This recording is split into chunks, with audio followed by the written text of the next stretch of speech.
네, 안녕하세요. 오늘은 이렇게 유튜브로 녹음을 해서 여러분들과 성경 공부를 합니다. 예, 먼저 기도하고 우리 시작하도록 하죠. 예, 좋으신 하나님 아버지 감사합니다. 지난 한 주도 주님 말씀 안에 거하게 하시고 또 오늘 우리 이렇게 사사기 말씀 앞으로 나오게 하시니 감사합니다. 사사기 통해서 우리에게 말씀하시는 하나님의 음성을 듣고 또 하나님 기뻐하시는 삶을 살기로 결단하고 또 그렇게 살아내는 저희가 될 수 있도록 하나님 은혜 안에 우리를 붙들어 주시고 날마다 주님과 동행하게 하여 주옵소서. 우리를 구원하신 예수님의 이름으로 기도드립니다. 아멘. 예, 자, 지난 시간에 우리 조금 복습을 해보죠. 이스라엘이 하나님의 말씀을 따라서 가나안 족속을 내쫓지 않고 또 같이 살기도 하고 또 오히려 반대로 자기들이 쫓겨 다니기도 하고 또 잡아서 종으로 노예로 일을 시키기도 하고 어쨌든 뭐 자신들 생각이 좋을 대로 그렇게 하고 살았습니다. 그렇게 사니까 어떤 일이 일어났습니까? 길갈에서부터 여호와의 사자가 오셨죠. 여호와의 사자가 왔다. 물론 천사가 왔지만 하나님의 말씀을 가지고 온 것이기 때문에 하나님이 오셨다라고 보아도 괜찮습니다. 자, 그런데 그 길갈은 어떤 곳이었습니까? 예, 요단강 건넌 후에 할례를 받으면서 하나님과 언약을 맺었던 곳이고 또 여호수아가 하나님의 군대 장관을 만났던 곳이죠. 바로 그 하나님께서 다시 사자를 보내셔서 말씀하시는 거예요. 나는 너희와 약속을 지켰는데 너희는 나와 약속을 지키지 않으니까 나도 너희를 돕지 않겠다. 이렇게 하시는 거죠. 내가 그들을 너희 앞에서 쫓아내지 않겠다라고 하셨습니다. 그러자 이스라엘 백성들이 소리 높여서 울었죠. 그리고 하나님께 제사를 드렸습니다. 지난 시간에도 말씀드렸지만 울었다 하는 것 가지고 우리가 정말 회개했는지 안 했는지 알 수 없다는 겁니다. 그 다음에 행동이 중요하지요. 지금 여기서도 하나님께서 너희가 나와 약속을 지키지 않았다라고 책망하시는 것에 그들이 그렇구나 우리가 잘못했구나 하고 깨닫고 울은 것인지 아니면 하나님께서 너희가 나와의 약속을 지키지 않았으니까 나도 너희에게 약속을 지키지 않겠다 그들을 쫓아내주지 않겠다라고 하신 것 때문에 이제 안 쫓아내 주신대 하면서 울은 것인지는 명확히 모릅니다. 무엇 때문에 울었는지 그게 사실은 중요한 거죠. 그러니까 우리도 신앙생활 하면서 때때로 눈물이 나고 슬픔 마음이 우리 영혼 안에 들어올 때가 있는데 이때 내가 왜 우는지 분명해야 합니다. 어떤 이유로 내가 울고 있는 것인가? 하나님의 그 기대에 또 하나님의 말씀에 순종하지 못하고 사는 내 자신이 너무 나약하고 부족하고 그래서 하나님께 도움을 구하기 위해서 우는 것인지 아니면 하나님께서 해주시겠다는 것들을 안 해주셔서 그래서 우는 것인지 내 신세가 너무 처량하고 내가 하고 싶은 것도 못하고 살고 이것저것 포기해야 되는 게 많아서 우는 것인지 분명하게 우리가 밝혀야 할 것입니다. 자, 어쨌든 이 여호수아와 함께 이 가나안에 들어온 1세대들이 다 죽고 나자 다음 세대 사람들은 하나님을 알지 못했습니다. 불과 한 세대 만에 하나님의 기적을 경험한 사람들이 하나님을 잊어버렸죠. 그래서 다음 세대 교육이 중요하다는 말씀 드렸습니다. 수평 선교도 중요하지만 수직 선교도 중요한 것 기억하시기 바라고 여러분 주변에서 여러분 가족에게도 또 다음 세대에게도 말씀을 잘 전하시는 여러분 되시기 바랍니다. 자, 이스라엘 사람들이요 이방 신들에게 절을 했습니다. 절을 하는 것은 그 신의 종이 되는 것이다라고 말씀드렸죠. 그래서 제사나 신사 참배도 하지 말아야 된다는 말씀드렸습니다. 애굽의 종살이에서 자유하게 해주셨는데 이제는 가나안에 와서 가나안의 신들의 종살이하는 이스라엘 백성들의 모습 하나님이 보실 땐 참 마음 아프시겠죠. 혹시 우리 안에도 그런 모습이 있지는 않은지 잘 점검해 보시기 바랍니다. 자, 이제 오늘 우리 3장 좀 보도록 하겠습니다. 사사기 3장인데요. 먼저 3장 1절에서 6절을 우리 읽도록 하겠습니다. 3장 1절에서 6절입니다. 여호와께서 가나안의 모든 전쟁들을 알지 못한 이스라엘을 시험하려 하시며 이스라엘 자손의 세대 중에 아직 전쟁을 알지 못하는 자들에게 그것을 가르쳐 알게 하려 하사 남겨두신 이방 민족들은 블레셋의 5군주들과 모든 가나안 족속과 시돈 족속과 바알 헤르몬 산에서부터 하맛 입구까지 레바논 산에 거주하는 히위 족속이라. 남겨두신 이 이방 민족들로 이스라엘을 시험하사 여호와께서 모세를 통하여 그들의 조상들에게 이르신 명령들을 순종하는지 알고자 하셨더라. 그러므로 이스라엘 자손은 가나안 족속과 헷 족속과 아모리 족속과 브리스 족속과 히위 족속과 여부스 족속 가운데에 거주하면서 그들의 딸들을 맞아 아내로 삼으며 자기 딸들을 그들의 아들들에게 주고 또 그들의 신들을 섬겼더라. 자, 읽어보니까요. 하나님께서 어떤 목적을 가지고 일을 행하셨는데요. 뭔가요, 그게? 네, 가나안의 모든 전쟁들을 알지 못하는 이스라엘. 다시 말하면 출애굽 3세대입니다. 잘 생각해 보세요. 출애굽 첫 번째 1세대는 광야에서 다 죽었죠. 2세대는 가나안에 들어와서 여호수아와 함께 가나안에 들어와서 죽었습니다. 그래서 지금 살고 있는 3세대, 이들은 아직 기적을 경험하지 못한 세대다 하는 거죠. 그래서 바로 이 사람들을 시험하시려고 하나님께서 가나안의 족속 5군주와, 그러니까 블레셋의 5군주와, 블레셋은 5 고을이 있었습니다. 블레셋 나라 전체에 중요한 5 고을이 있어서 그 5군주 하면은 블레셋 전체를 얘기합니다. 그리고 그 외에도 여러 이제 족속들이 살고 있었는데요. 이들을 남겨두셨다고 했습니다. 자, 뭘 시험하기 위해서 그러셨을까요? 그들이 하나님의 말씀을 기억하고 그대로 따르는가 아닌가를 시험하시겠다고 했습니다. 자, 그런데 하나님의 시험이라는 것이 뭘까요? 우리가 학교에서 시험 볼 때 선생님이 시험지 이렇게 주시고 우리가 시험 잘 보나 못 보나 이렇게 팔짱 끼고 보시면서 하는 그런 식으로 하나님은 시험을 보실까요? 그렇지 않습니다. 한번 이 말씀을 다시 한번 잘 보도록 하죠. 자, 하나님께서 어떻게 하셨다? 이방 족속을 남겨두셨다. 그런데 그 이유가 뭐라고요? 전쟁들을 모르는 이스라엘을 시험하기 위함이었다라고 하시죠. 그냥 전쟁을 모르는이 아니라 전쟁들을 모르는, 이렇게 말씀하세요. 그러니까 전쟁, 여러 가지 전쟁, 복수로 이야기를 하고 계십니다. 그러니까 전쟁을 경험 안 했다는 말이 아니라 전쟁이란 것이 무엇인가를 모르는 사람들을 뜻하죠. 근데 전쟁을 모른다, 전쟁을 경험해보지 않았다, 그냥 그런 말씀일까요? 이 말씀은 뭐냐 하면, 자 보세요. 2절 말씀을 다시 보세요. 하나님이 전쟁을 아직 알지 못하는 자들에게 그것을 가르쳐 알게 하시려고 한다는 거예요. 자, 뭘 알게 하신다고요? 전쟁이 무언가 알게 하시는데, 하나님께서 알려주고자 하시는 전쟁이란 뭘까요? 야, 전쟁은 이렇게 무서운 거야, 이런 걸 알려주시겠다는 거예요? 싸움은 이렇게 하는 거야, 이런 걸 알려주시겠다는 것입니까?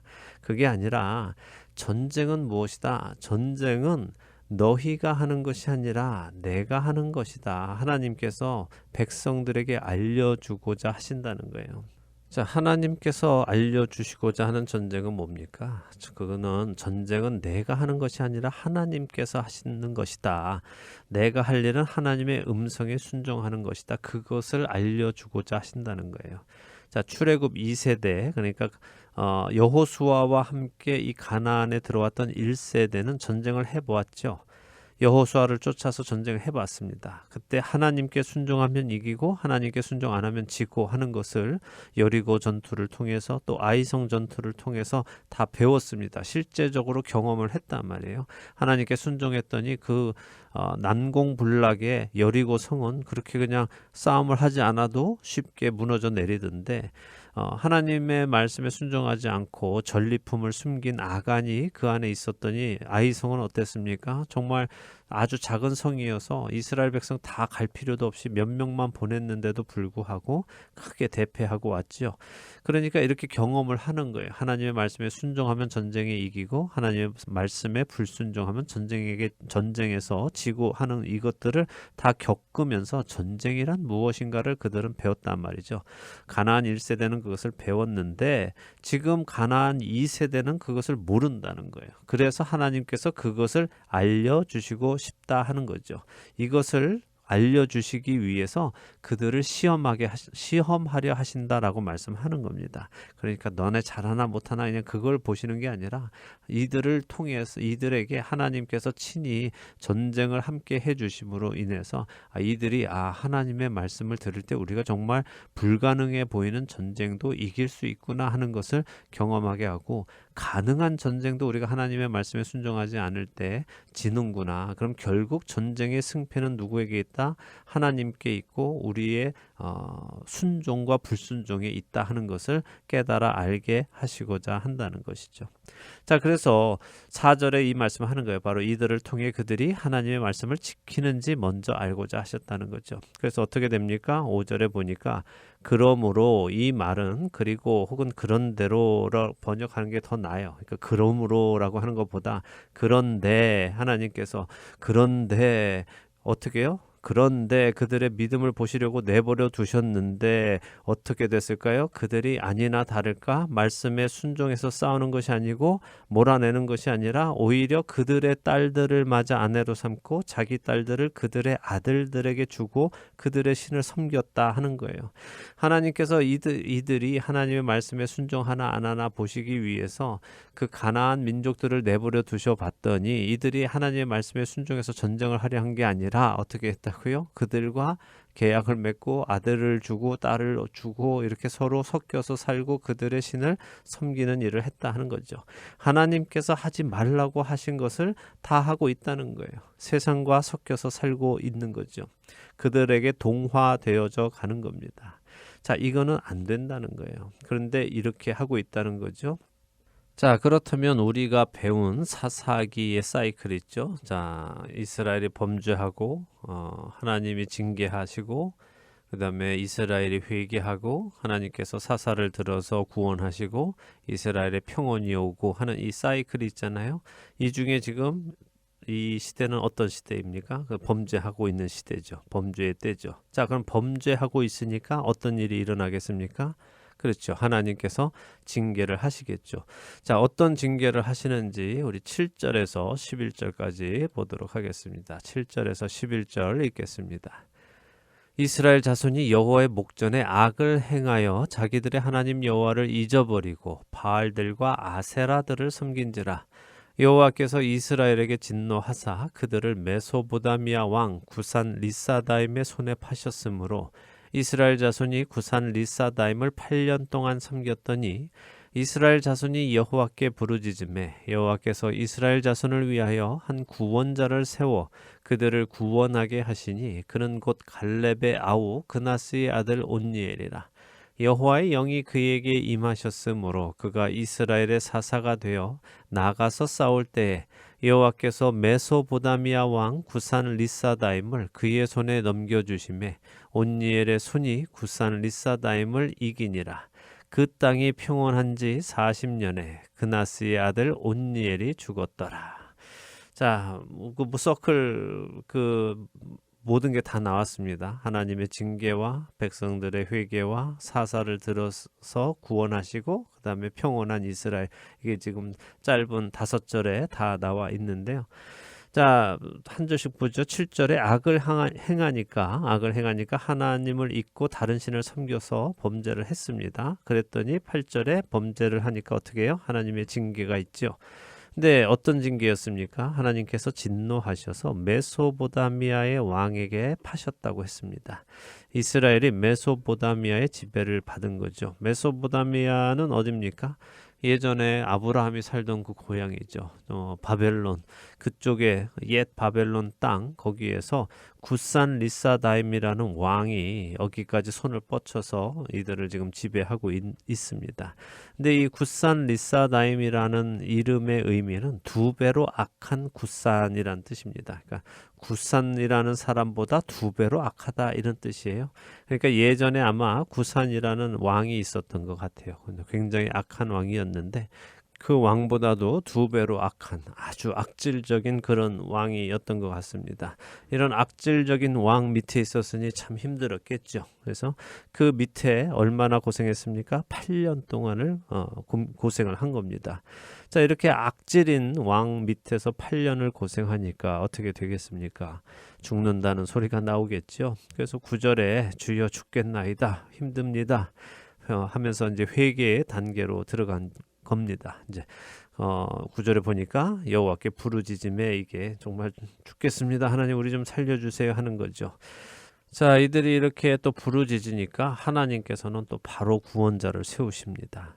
참 하나님의 성품하고 우리의 성품하고 많이 다르죠. 여러분 같으시면 어떠세요? 이렇게 힘들어요 하면은 바로 구원자 세워서 구해 주실 것 같으세요? 아니면 이놈 자식들 좀 더 당해봐라, 정신 차릴 때까지 좀 아주 그냥 고생 좀 해야 돼 하면서 좀 더 기다리셨겠어요? 어떠시겠습니까? 근데 하나님 그러지 않으셨습니다. 부르짖으니까 바로 용서하시고 회복시켜 주십니다. 이게 우리 하나님의 선하심이죠. 자, 근데 이제 갈렙의 아우 그나스의 아들 온니엘이라는 사람을 구원자로 세우십니다. 자, 사사기에서 이 하나님의 구원자라는 단어를 원어로 보면, 히브리어로 보면 모시아라는 단어입니다. 그러니까 사사를 세우실 때 하나님께서 하나님의 영, 여호와의 영, 성령께서 임하신다는 표현이 사사기에 자주 등장하는데요. 그러니까 사사는 누가 되느냐, 자기가 사사 되고 싶다고 해서 되는 것이 아니라 하나님이 세우셔야 하는 것이고 하나님의 성령이 임해야 하는 것입니다. 그래서 구원자는 하나님이 세우셔야 하는 것이지 사람들이 자기가 마음대로 세상을 구원하거나 민족을 구원하거나 할 수 있는 것은 아닙니다. 자, 하나님께서 이렇게 갈렙의 아우 그나스의 아들 온니엘을 세워주시니까 어떻게 합니까? 그가 나가서 이제 싸우는데, 싸울 때 어떻게 했다고 돼 있어요? 여호와께서 굿산 리사다임을 온니엘의 손에 넘겨주심에 그랬죠. 그래서 이겼다는 겁니다. 그래서 우리가 이 점을 잘 생각해야 됩니다. 온니엘이니까 이 사람 갈렙 집안이니까 뭐 대단한 집안에서 다 어렸을 때부터 혹시 무슨 이런 군인으로 장군으로 잘 자라서 전쟁에 아주 출중했나 보다, 그래서 이겼나 보다 하는 게 아니라는 거죠. 하나님의 손이 그와 함께 계셨고 하나님께서 그를 손에 넘겨주시니까 이기는 겁니다. 자, 오늘 시작에 말씀드린 것처럼 전쟁은 무엇이냐? 그것은 우리의 순종 위에 싸우시는 하나님의 승리입니다. 그게 전쟁이에요. 하나님이 알려주시고자 하시는 전쟁은 우리의 순종 위에 싸우시는 하나님의 승리, 그게 전쟁입니다. 자, 여기 지금 읽어보면 전쟁이 너무 간단하게 설명되어 있어서 싱겁죠. 뭐 어디를 어떻게 쳐서 무슨 방법으로 쳐서 이겼다 뭐 이런 게 아니라 그냥 하나님이 넘겨주시니까 이겼다 하는 거죠. 어떻게 이겼느냐, 무슨 방법으로 이겼느냐 하는 것은 별 의미가 없는 겁니다. 하나님께서 넘겨주셨다는 것이 의미가 있는 거죠. 온니엘이 얼마나 대단한 장군이었는가 하는 것도 중요한 게 아닙니다. 하나님의 영이 그에게 임하셔서 그가 사사가 된 것이 중요하죠. 자, 사실 이 온니엘은요, 여호수아 15장에 이미 등장했습니다. 전투를 갈렙과 함께 했었죠. 자, 그 말은 무슨 말인가 하면은 온니엘이 가나안 1세대 전쟁 때에 참여했던 사람이다 하는 것은 지금 온니엘의 나이가 적지 않다는 것을 얘기하는 거예요. 그래서 학자들은 지금 온니엘이 사사가 되었을 때의 나이를 한 80세 정도로 추정을 합니다. 그러니까 예전에 여호수아와 갈렙이 살아 있을 때 그때 갈렙의 조카로서 그와 함께 가나안 정복 전쟁을 벌였던 온니엘이 이제는 1세대 다 죽고 나서 자기도 나이가 먹고 세월이 지나고 어른들은 다 돌아가셨고 새로운 세대들이 일어나서 하나님 앞에 지금 악을 행하던 그때에 하나님께서 예전에 젊었던 온니엘, 지금은 나이 먹은 그 온니엘을 들어서 사사를 사용하시는 거죠. 자, 이제 앞으로 우리가 이제 사사기를 보면서 사사들을 많이 볼 텐데요. 특별한 게 있어요. 그게 뭐냐 하면 각 사사들이 가지고 있는 의미들이 있다는 거예요. 그러니까 하나님께서 사사를 쓰시는데 좀 다들 특별한 사사를 쓰시는데 그 특별한 사사들을 들어 쓰심으로 이스라엘 백성들에게 하시고자 하는 말씀이 있다는 거죠. 자, 이 글을 읽는 이스라엘 백성들은 평범한 이스라엘 일반 남성이다라고 생각을 하셔야 돼요. 그러니까 이 글을 읽는 사람, 하나님께서 혹은 하나님께서 이 글을 통해서 누구에게 말씀하시고자 하는 것인가 하는 것은 이스라엘의 평범한 일반 남성이다라고 하는 거예요. 그래서 하나님께서 첫 번 사사 온니엘, 노장의 온니엘을 들어 쓰시는 이유는 이스라엘 백성들에게 하시는 말씀이 너희가 내 말에만 순종하면 나는 이렇게 나이 많은 사람을 들어서도 너희를 구원할 수 있다라는 것을 처음에 알려주십니다. 그러니까 이제 앞으로 나오는 사사들을 우리가 좀 생각해 볼 때 이 생각을 가지고 따라오시면 되겠습니다.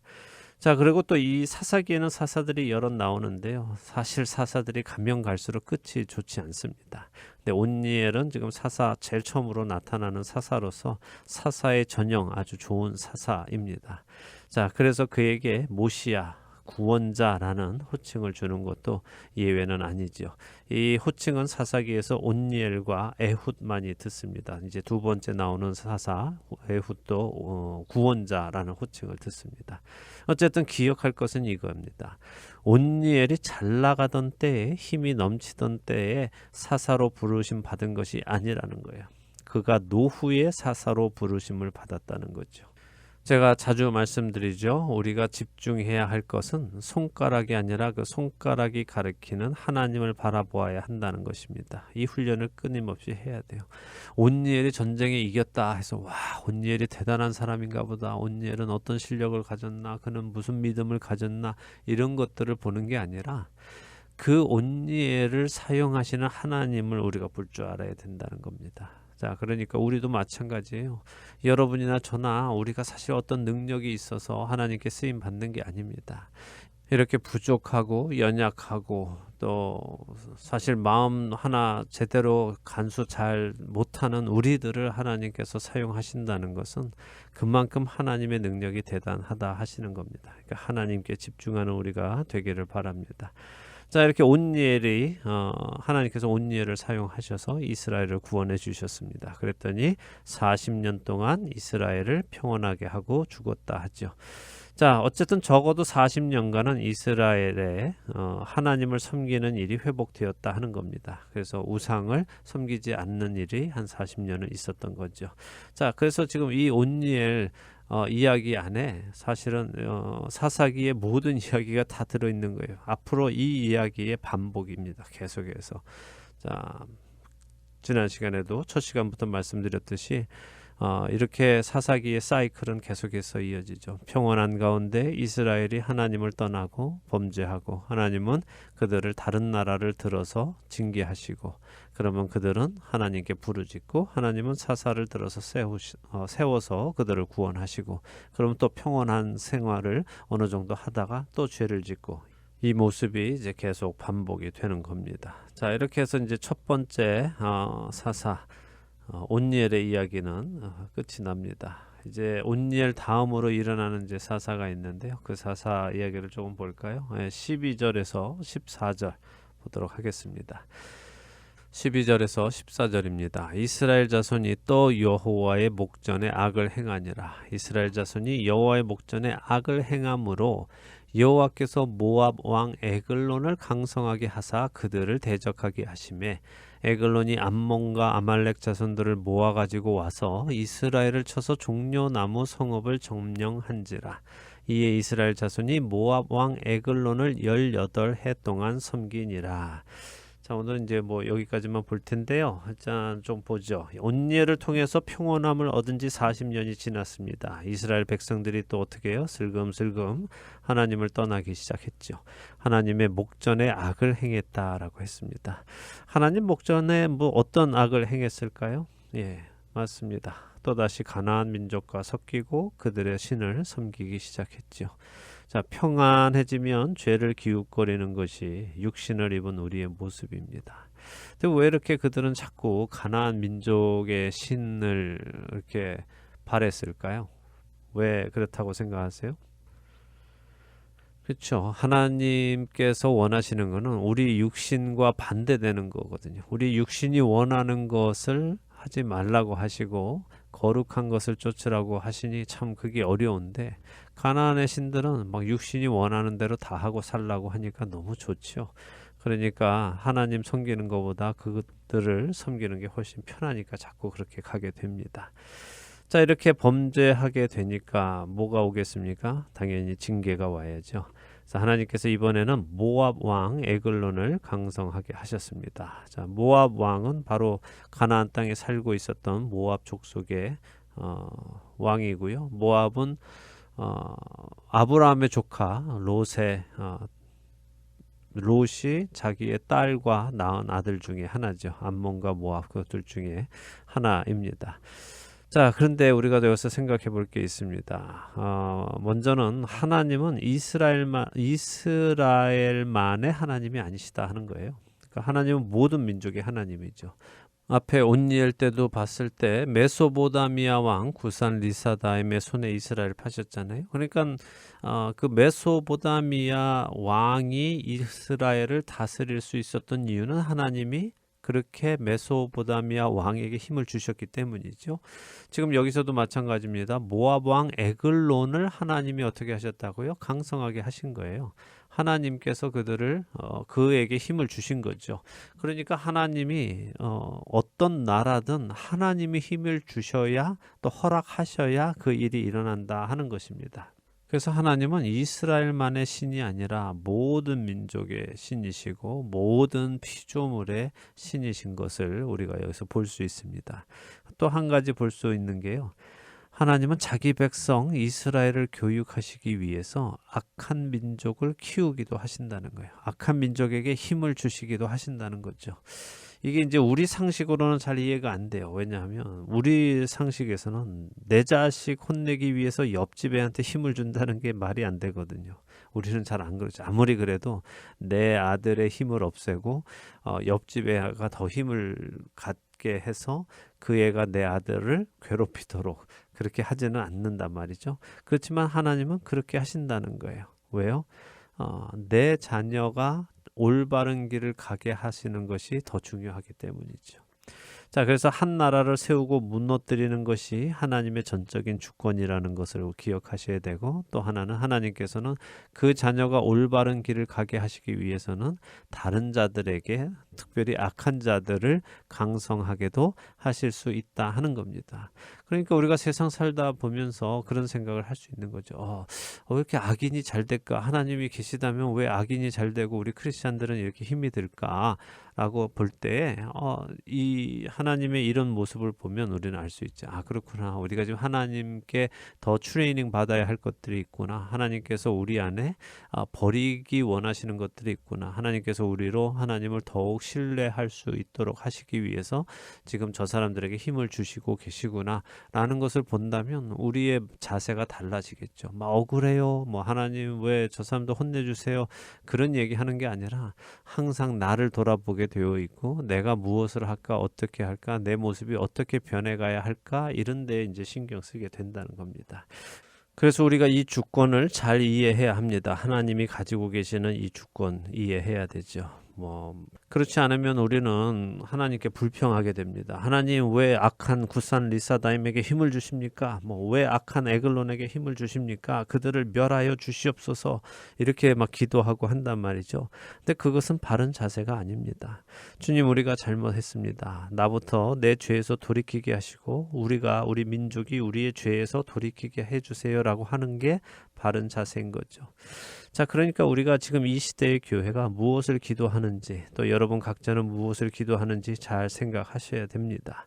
항상 문제는 내 안에서부터 보기 시작해야 됩니다. 만약에 나한테 어려운 일이 생기고 핍박이 오고 힘든 일이 생겼다면 가장 먼저 나 자신을 돌아보고 나에게 돌이켜야 할 것이 있는가 그리고 그것을 하나님 앞에서 인정하고 돌이키면은 그 문제는 없어집니다. 근데 아무리 생각해도 내가 돌이킬 게 없다. 그렇다면 하나님을 생각하고 참아야 됩니다. 그게 베드로 사도가 우리에게 하신 말씀이고 예수님도 그것을 우리에게 보여주시기 위해서 우리보다 앞서서 그 길을 가셨다고 하죠. 자, 그러니까 여러분이 무엇을 어떻게 기도하는지 잘 생각하셔야 돼요. 그리고 기도도 보세요. 만약에 하나님께서 지금 에글론에게 힘을 주신 이유가 이스라엘 백성들로 회개하기 위함이라면 이스라엘 백성들은 그 하나님의 일하심 속에서 회개를 해야 되잖아요. 그게 맞잖아요. 그런데 회개는 안 하고 하나님께 기도하면서 하나님 저 에글론을 쳐 죽여주세요. 에글론을 없애주세요. 이렇게 기도한다면 하나님이 에글론을 세우신 목적과는 전혀 다른 기도를 하니까 안 된다는 거예요. 그래서 우리가 기도를 할 때 하나님의 뜻이 무엇입니까? 이 일을 일어나게 하시는 이유가 무엇입니까? 우리로 무엇을 배우기 원하십니까? 라는 자세로 먼저 기도를 시작하셔야 된다는 거예요. 그냥 막 일어나는 일 현상만 보고 이 일 없애주세요. 저 일 없애주세요. 이건 이렇게 해주시고 이건 저건 저렇게 해주세요. 이렇게 말하고 기도하는 것은 하나님께서 그 일을 행하시는 것과는 전혀 상관없는 기도할 때가 많다는 거죠. 그러니까 우리가 성숙한 믿음을 갖는다는 것은 하나님의 뜻을 헤아릴 줄 알아야 되고 하나님께서 허락하시는 일들 중에 나에게 무엇을 어떻게 하기를 원하시는가, 무엇을 가르치시기 원하시는가에 늘 집중하게 되어 있습니다. 그러니까 여러분들도 어떤 상황을 맞을 때 그 상황을 바라보는 자세가 변하셔야 됩니다. 자, 그래서 에글론이 강성하게 됐습니다. 하나님께서 목적을 가지고 그렇게 하셨기 때문에 그가 강성하게 됐죠. 그리고 그 목적은 뭡니까? 이스라엘을 대적하게 하시기 위해서 강성하게 하셨습니다. 그리고 결론적으로는 이스라엘이 회개하게 하시기 위해서 에글론을 강성하게 하셨죠. 자, 13절에 모압 왕 에글론이 암몬과 아말렉 자손까지 모아서 쳐들어왔다 이렇게 했습니다. 그냥 자기 혼자 온 게 아니라 자기는 한테는 또 형제 민족이죠. 암몬과 아말렉 자손까지 다 모아서 쳐들어와서 종려나무 성읍을 점령했다 했습니다. 종려나무 성읍은 여리고를 뜻합니다. 그러니까 여리고 지역을 점령한 거죠. 자, 그래서 얼마나 고생합니까? 이스라엘 자손이 이번에는 18년이나 그들의 압제를 받고 섬깁니다. 적지 않은 시간이죠. 그러니까 메사보다미아 왕 구산 리사다임한테는 얼마 고생했나요? 8년 고생했습니다. 8년 고생했는데 지금은 18년 고생했어요. 10년을 더 고생하는 거죠. 자, 왜 이렇게 오래 섬겼다고 생각하세요? 왜 이렇게 오래 18년이나 되는 시간을 섬겼을까요? 이건 뭘 얘기하는 것인가 하면은 이들의 마음이 완악해졌다는 거예요. 이스라엘 백성의 마음이 완악해졌다는 거죠. 그러니까 그 전에 구산 리사다임이 압제를 할 때는 8년 만에 그들이 하나님 도와주세요라고 했다는 거예요. 하나님 우리가 잘못했습니다라고 부르짖었다는 거죠. 그랬는데 지금 이 에글론 밑에서는 18년이 지나야 하나님을 찾는 거죠. 그러니까 하나님을 찾는 시간이 훨씬 더 오래 걸렸다는 거예요. 하나님을 찾는 시간이 오래 걸린다는 것은 무슨 이야기냐? 내가 내 방식으로 그것을 해결해 볼 방법을 찾는 시간이 더 오래 걸렸다는 거죠. 더 많은 여러 가지 방법을 생각해 봤을 것이고 혹은 죄가 죄라는 것을 깨닫지 못했고 그래서 결국 그들의 마음이 완악한 시간이었다 하는 것입니다. 여러분도 이거 잘 생각하셔야 돼요. 나는 하나님을 언제 찾는가? 하나님을 날마다 찾는가? 아니면 어떤 일이 일어났을 때 정말 내가 힘들어져야 내 힘으로 할 수 있는 게 아무것도 없을 때 그때야 비로소 하나님을 찾는가? 우리가 생각해 봐야죠. 하나님과 날마다 동행하는 사람은 그냥 하나님과 늘 동행하기 때문에 좋지 않은 일, 어려운 일이 있을 때도 하나님께 바로바로 말씀드리고 또 기쁜 일이 있을 때도 하나님께 바로바로 감사드리고 찬송드리고 합니다.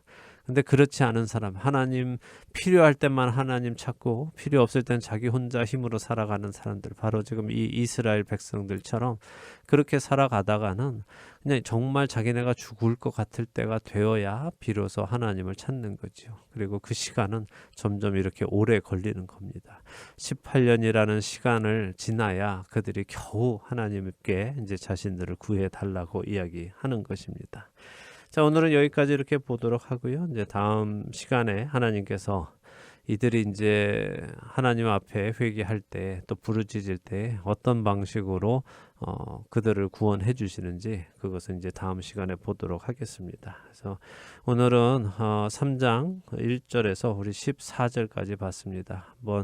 다시 한번 보시면서요. 여러분들 마음 안에 하나님께서 어떤 마음을 주시는지, 나는 또 어떻게 살아가야 하는지, 나는 내 생각대로 하는 것들은 무엇이 있는지, 하나님을 언제 찾는지 이런 것들 생각해 보시고 또 하나님의 주권에 대해서도 한번 생각해 보시는 여러분 되시기를 바랍니다. 여러분 각자 잠시 기도하시고요. 오늘 공부는 마치도록 하고 다음 주에 다시 뵙도록 하겠습니다.